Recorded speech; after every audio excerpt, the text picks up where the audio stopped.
Ramu held the phone in his hand. It was not his own. It belonged to his friend, Anil. Anil, ever so helpful, had offered it. "Use mine, Ramu," he had said. "My new one is still charging upstairs." Ramu needed to make an urgent call. His own phone, predictably, had a dead battery. This borrowed phone felt unfamiliar. It was heavier than modern ones. Its edges were worn smooth with time. A faint layer of dust clung to its surface. He had to call his mother. She would be starting to worry. He examined the device more closely. The model was clearly quite old, almost a relic from a bygone era of technology. He wondered if it would even function properly. Anil had a peculiar habit of holding on to old possessions.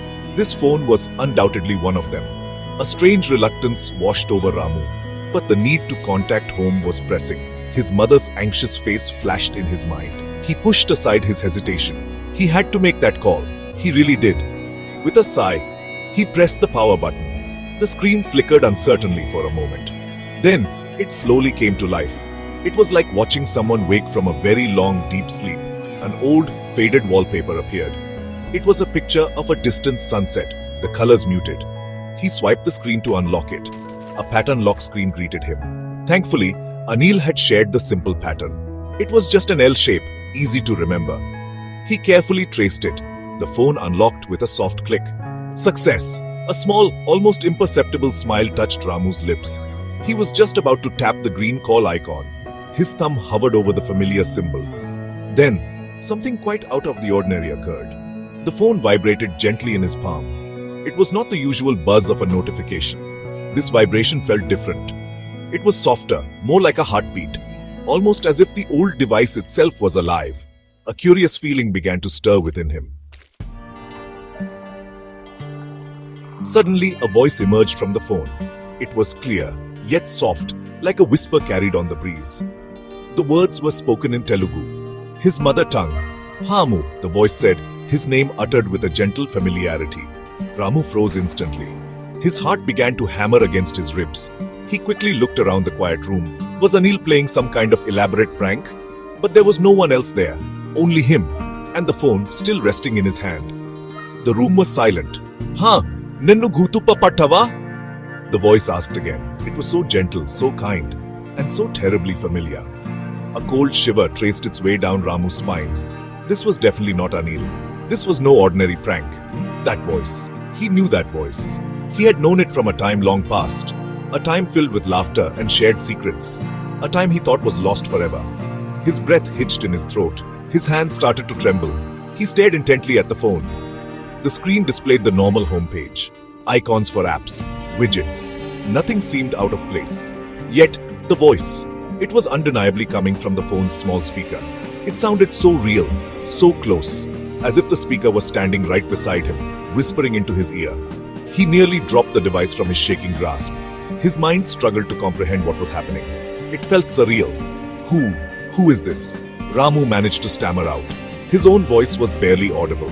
A mere whisper lost in the sudden silence. A maelstrom of emotions swirled within him.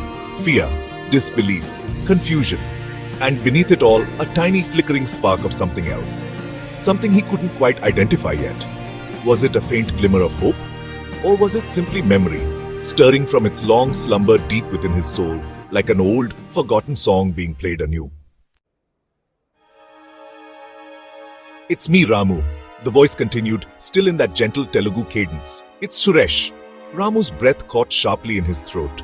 Suresh, his childhood best friend, his inseparable companion in countless youthful adventures. Suresh, the friend who was no longer with them, the friend he missed every single day. His eyes widened, first in disbelief, then in dawning, painful recognition. Suresh, it couldn't be. But that voice, it was unmistakable. Suresh had passed away 7 long, difficult years ago. A tragic accident on a rainy evening. It still felt like yesterday sometimes. The raw wound of that loss was still there, buried deep beneath the surface of daily life, but undeniably present. How could this possibly be Suresh? Was he dreaming?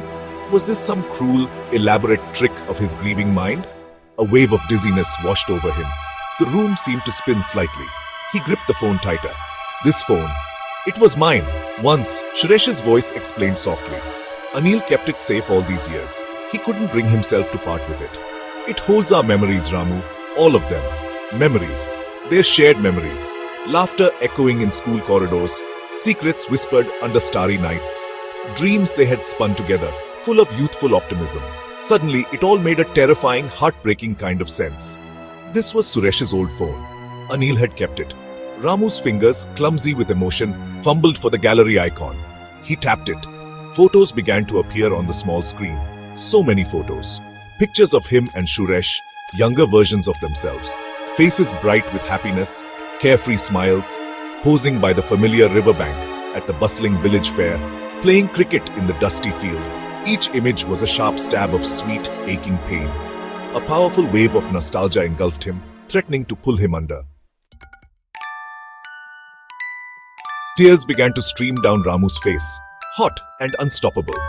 He didn't even try to wipe them away. He sank heavily onto the nearest chair. The old phone felt strangely warm in his trembling hands. Or perhaps it was just the heat from his own skin. He listened as Suresh's voice continued to speak. Not just in real time, but he also found old voice notes. Recordings from years ago. Little snippets of a life cut short. Suresh was laughing heartily in one recording, singing hilariously off-key in another, telling a silly, rambling joke in a third one.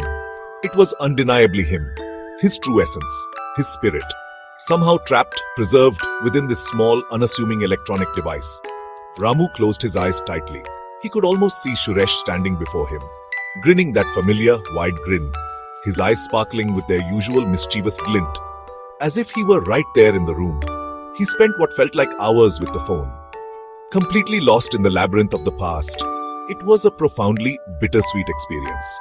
The sharp ache of loss was undeniably potent, yet, intertwined with the sorrow, there was also a strange, unexpected comfort, a gentle warmth spreading through him. Suresh was gone from this world. That was a harsh reality. But he wasn't entirely gone. A precious part of him lived on. In these digital whispers, in these captured moments of joy. Sometimes, friends do come back. Not in body, perhaps. That was impossible. But they return in spirit, in cherished memories, in the most unexpected of ways and places. They come back to remind us that they are still near, to whisper that the bonds of love and true friendship don't ever truly die. They simply change their form, their way of being present. Ramu knew this now, with a certainty that settled deep in his soul. Suresh was with him, in his heart. And now, in this miraculous talking phone.